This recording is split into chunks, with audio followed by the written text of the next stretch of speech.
Good evening, I'm Gigi Arnetta with your INFOWARS Nightly News this Monday, August 12, 2013. Here's what's coming up. Tonight, the NSA has no plans to stop spying, so get used to it, America. The lies fueling the destructive drug war have begun to crumble. And Gigi Arnetta sits down with Mike Cargill to discuss your Second Amendment rights. All this and more on the INFOWARS Nightly News.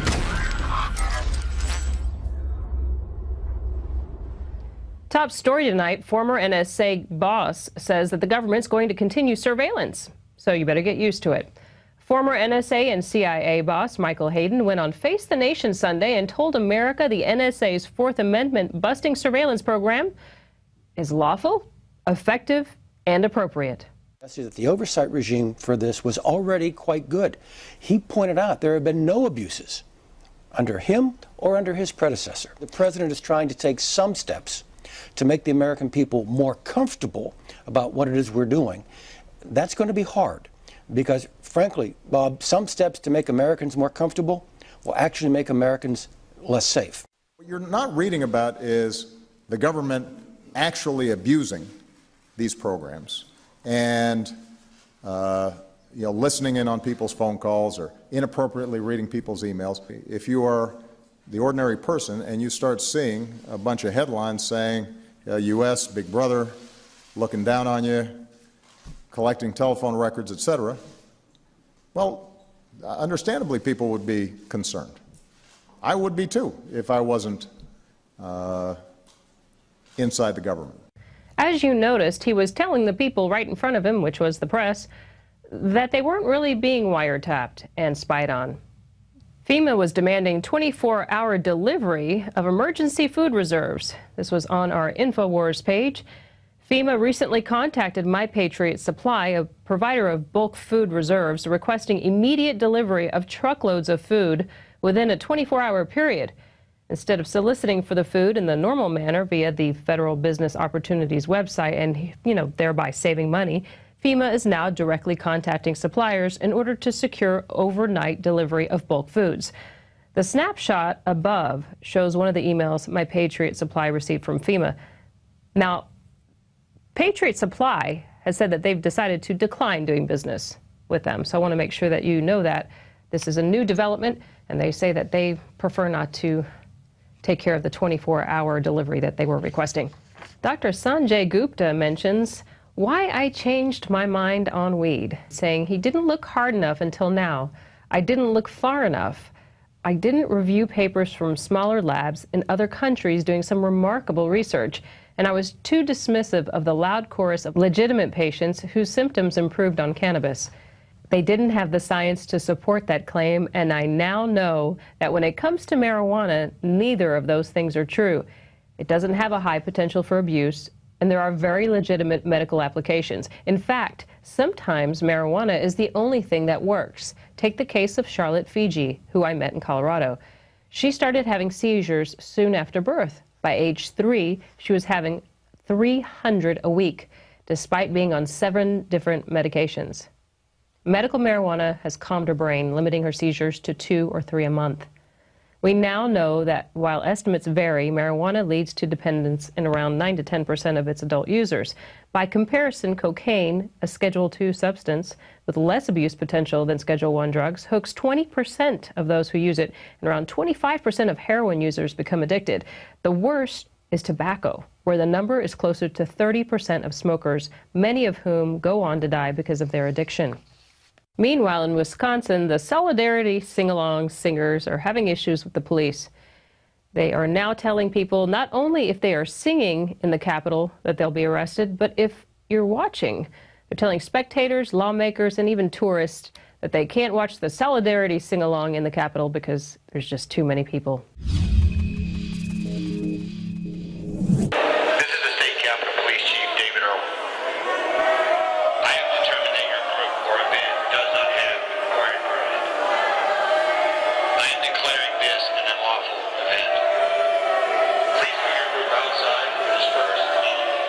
Our Our Constitution has been decimated by the people that we elected to protect and serve. Well, in Wisconsin, you'll get arrested if you sing. If you go to solidaritysingalong.org, you'll see what's going on. This week, they've got up to 85 citations handed out, and they've arrested people for singing. The cops told bystanders, including lawmakers and tourists, they told them that they had to leave. They said that they're going to leave because otherwise they were going to be arrested for watching an unlawful event. They declared it an unlawful event. I am declaring this an unlawful event. Please be here outside for this first meeting. You should not be participating, subject to arrest. Now, all of this is happening on the heels of a decision that was made on July 8th by U.S. District Judge William Conley that the Capitol Police's rule requiring a permit for any gathering of 4 or more people is unconstitutional. Conley ruled that the police could only require a permit for groups larger than 20. And they warned him for a week, saying that this was an unlawful event. At one point, there were at least 60 people down there on the floor. The Capitol Police continued their crackdown in the rotunda on Thursday. All of this happening at the Wisconsin State Capitol. Moreland Road, number 205. Subject to arrest. We don't even live in Wisconsin. We don't. We're So they're tourists. The kids. He told me that it has been declared an unlawful event because there are more than 20 people here. I told him that I was not with the group that I was watching, and that even though I was just watching, just videoing, I had to leave or I would be subject to arrest. Even if you're not singing, but you're here spectating, you could be subject to arrest. Really? And what happens with the First and Fourth Amendment? That's all I'm here. The fines are up to $200 for assembling without a permit. So now you have to have a permit to sing at the Wisconsin State Capitol. Remember, the fight is on. Sign up for prisonplanet.tv today, and you can give your username and password to up to 10 people. I'm Gigi Arnetta with your InfoWars Nightly News Bulletin. So in Wisconsin, you get arrested for singing. There goes our First Amendment. In Miami, a man who's been locked up for 27 years may see daylight. He's a British man that's locked up for murder, and he may walk away after stunning new evidence he was set up by bent cops and drug cartels. Could finally free him. He was once a multi-millionaire food and property magnate whose horses raced the queens at Royal Ascot. Mr. Maharaj has been a prisoner for 27 years, and the first 16 of them on death row, facing the electric chair. According to papers reviewed by a Florida court last week, Mr. Maharaj was victimized by the pervasive environment of corruption and drug traffic endemic at the time, the 1980s, when cocaine money entered the bloodstream of the city of Miami. The result, say these documents, was a respectable businessman with an impeccable legal record found himself trapped by corrupt police officers and witnesses who lied in order to protect the real killers, the hitmen from Colombia's notorious Medellin drugs cartel. You might have remembered recently that the Air Force took 24 tons of cocaine to Miami from Costa Rica. You can see the article on Prison Planet. So who's the real criminal? And in New York, the NYPD stop and frisk program was ruled in violation of our rights. The NYPD's policy of stop and frisk tactics violates rights, the judge rules. No one should live in fear of being stopped whenever he leaves his home to go about the activities of daily life, Schindelin wrote in her opinion. In that case, incidentally, I think we disproportionately stop whites too much and minorities too little. So Bloomberg says he's going to appeal the ruling. And that's not surprising, since he's really been pushing the stop and frisk program in New York. And a lot of youth are really having problems with it. And a lot of people are, too, because they stop a lot of people on the road for basically anything they feel like pulling you over for. Or if you're walking on a sidewalk, they'll stop and frisk you. So now for the Daily Quote by Thomas Paine. The cause of America is in a great measure the cause of all mankind. The real power lies in we, the people. So show your support today. Go to prisonplanet.tv and give your username and password to up to 10 people. Vote with your dollars. This is a way to do it. Vote against tyranny.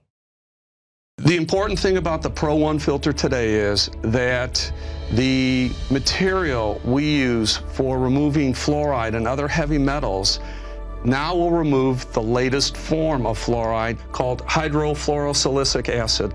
There's no other fluoride reduction filter out there that will remove that type of fluoride. And it's extremely important because today we're hearing more and more cities are using that form of fluoride. We've been having medication forced on us through the water system for quite a while. Most people don't realize it. Most people don't realize the negative effects of fluoride. There's a wide range of health effects that are attributed to fluoride.